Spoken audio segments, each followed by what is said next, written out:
So PulseChain is a fork of Uniswap that activates the platform fee that's built into the Uniswap code, so it's secure as could be. I invented, and I think it's one of the first times it'll ever be seen, is that you harvest, or the platform fee gets sent to a contract address, and then that contract address has public functions. Relying on a human to wake up and do something that profits other people more than it profits himself, that's a big ask.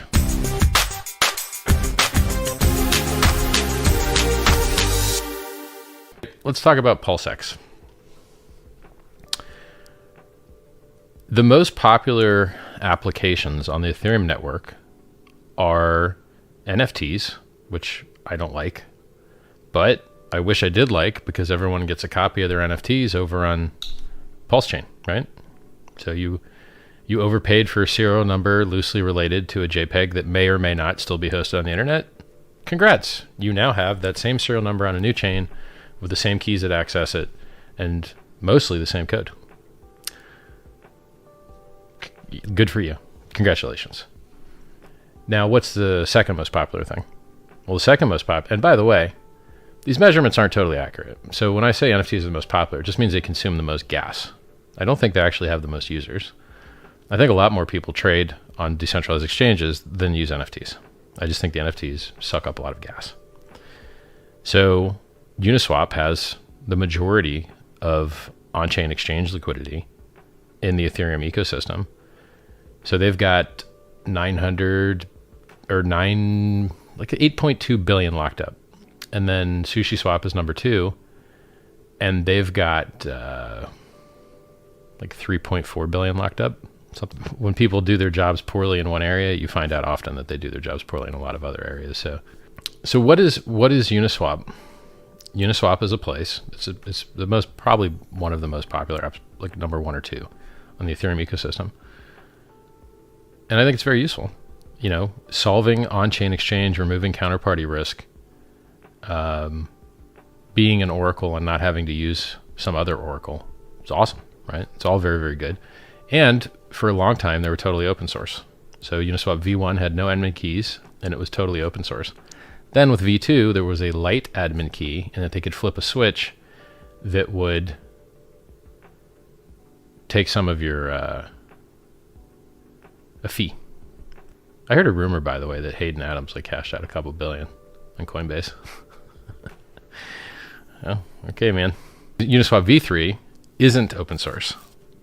So you have to wait 2 years. So after they released it, they put a 2-year timer that it would become open source after 2 years.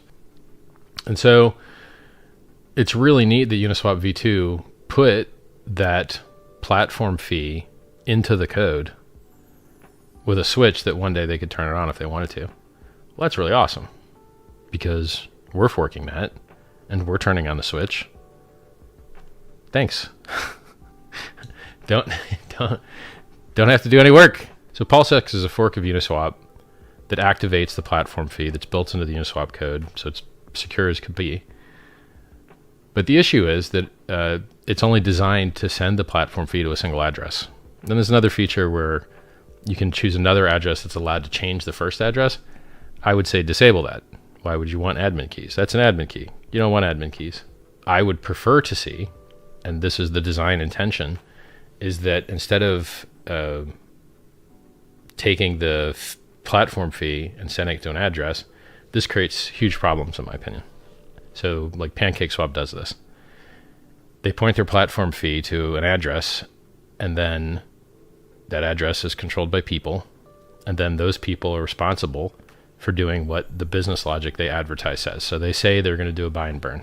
Okay. And then, well, what if the guy that has the admin keys just stays asleep? Then you don't get your buy and burn. Or what if he just sends all the money to himself instead of buying and burning, right? I'm in cryptocurrency to reduce counterparty risk wherever possible and make things more secure and more decentralized and more reliable and more trustless. Relying on a human to wake up and do something that profits other people more than it profits himself, that's a big ask. I invented, and I think it's one of the first times it'll ever be seen, is that you harvest or the platform fee gets sent to a contract address, and then that contract address has public functions that allow anyone that wants to run the public function, just like anyone can run good accounting in the hex system, or anyone can run the daily update in the hex system.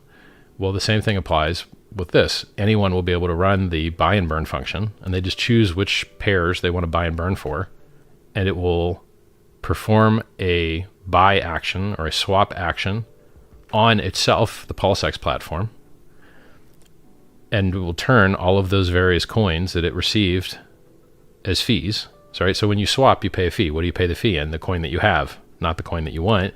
And so when you pay your fee, the people that are providing liquidity or the platform fee, they get a bunch of random coins for whatever pairs people are trading on and whatever side of the pair they entered in. So now people go, they run the public function, they choose what pairs they want, because maybe some illiquid pair you don't care, or maybe some, pair doesn't exist anymore. Who knows, right? Like, there's a whole lot of variables. So the people choose the pairs they want, they pay their gas, and then the contract will execute the swap on the PulseX system, which is funny because it actually is self-amplifying. So when people trade, it generates fees, and only the PulseX holders will benefit from that because it's going to buy PulseX and then burn it, and with no admin keys. Awesome, Well, let's give the end users a better deal. So instead of the end users paying 0.3%, why don't they just pay 0.29? So my suggestion for PulseX is that the fee for users is 0.29. Then you peel off for the platform fee 0.06. Why? Because it's the largest amount of buy and burn that I'm aware of.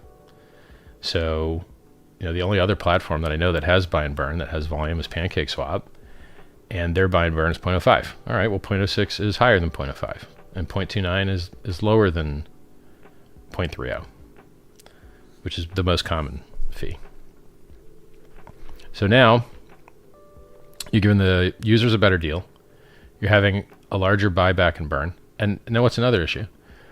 Even though Pancake buys backs and burns with an admin key, it's still net inflationary because they're constantly minting new coins to reward people for putting liquidity in their pools. It's net inflationary. In PulseX, we're not going to have any inflation, none, because PulseX will not be minted to reward people for adding liquidity to pools. So if you do the math, a 0.06 buy and burn is a 21% buy and burn of the total fee of 0.29. So 0.06 is 21% of 0.29. That's pretty big buy and burn, 21%.